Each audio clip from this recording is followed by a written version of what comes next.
Parshva Inhale, turning, and you're going to take your hands back and place them in prayer position or Anjali Mudra. Right? If this becomes too difficult for you, then you can just catch the elbows. We're always encouraging people, as much as you can, you start by pressing the fingertips together.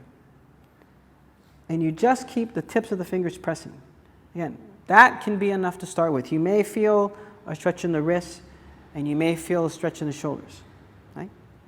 Otherwise, it comes up as far as you can, and exhaling, head down. Okay? Another common thing that happens is, first of all, this foot needs to be turned out. It should not be out to the side. So inhale, come up. So a very common thing we see is move your foot out here. More. See? And now she turns. What happens is we no longer create the twist. We lose the twist. It's a twisting pose. When this foot is to the outside, all she's doing is forward bending.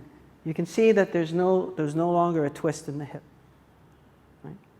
So the correct position should be the foot turned out. If this position is too hard, you can let the foot turn in. That's okay too. But we still want to get the twist in the hip, right? And then turn around. And then the same thing on the other side. You can see the bend is happening in the hip, and her hip is twisting down. Breathe, come up, and let go. And Samasati. Parshva Tonasana. Uttita Hasta Parangustasana.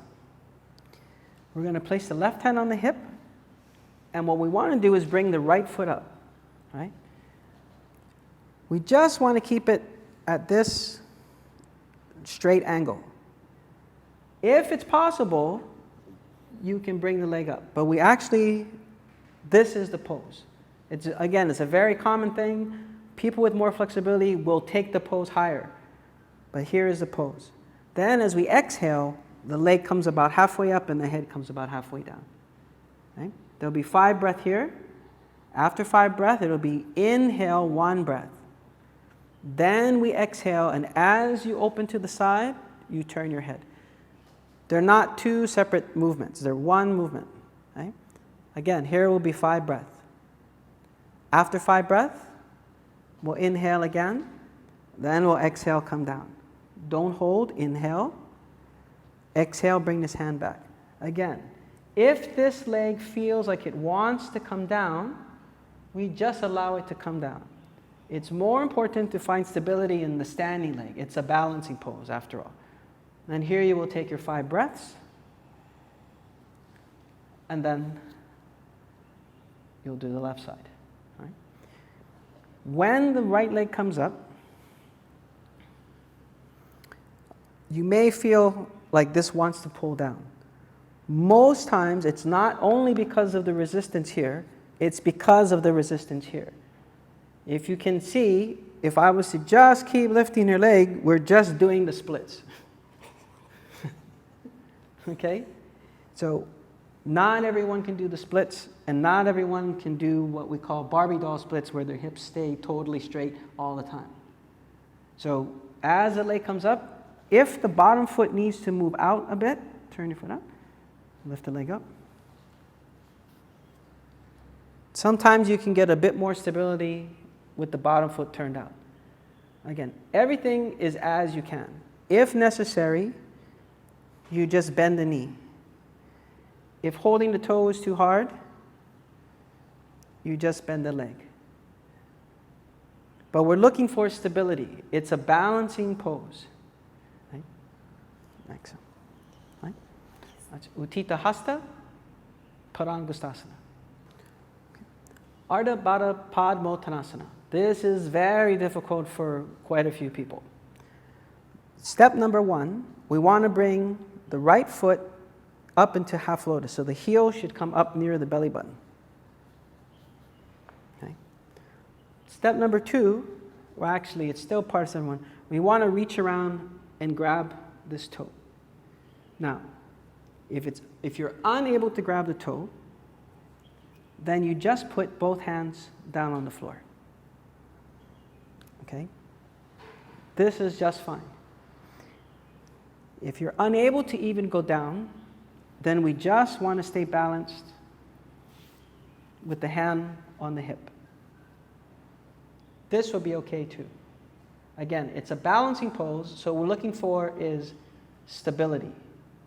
The other way to gain some stability is as you bend, you can bend the standing leg a bit. See? You bend the standing leg. See, now you can see she can make the grab. Now coming up from the pose is where we want to focus the most. It's 2 complete breaths to come up. So we come up, it's inhale first, and then exhale. Then inhale, rise up. Then exhale, release the leg.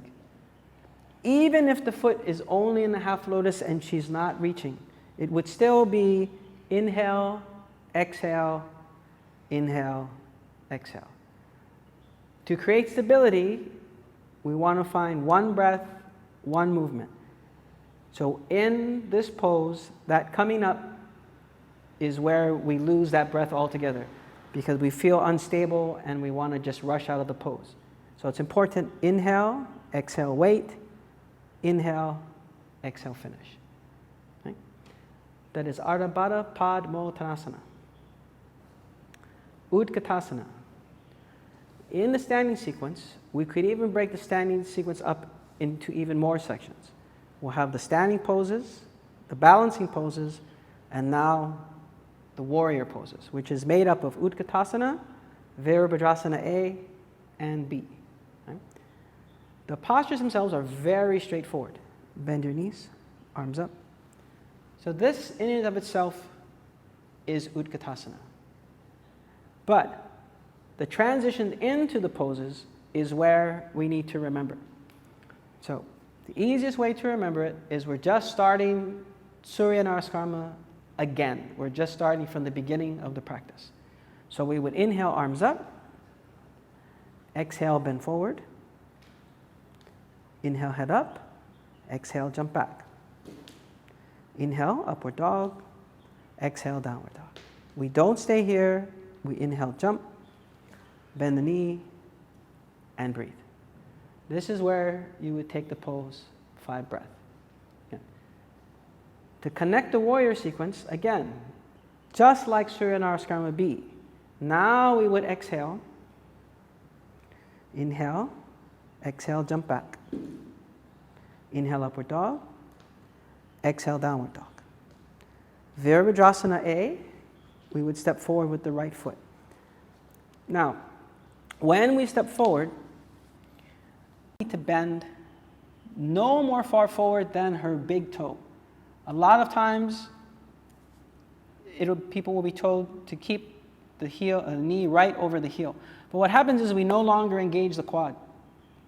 So the pose actually becomes very, very passive and not active at all. The stability should be in the legs. So we want to bend that forward until we can feel this muscle being engaged. So she would take 5 breaths here. After 5 breaths, we'll inhale and straighten the leg. Look at your thumbs. Okay. Now we can notice that she's extending upwards. A lot of times people will put their head down and just swoop around the side. What we want is extending through the fingertips and then sinking right back down. Okay.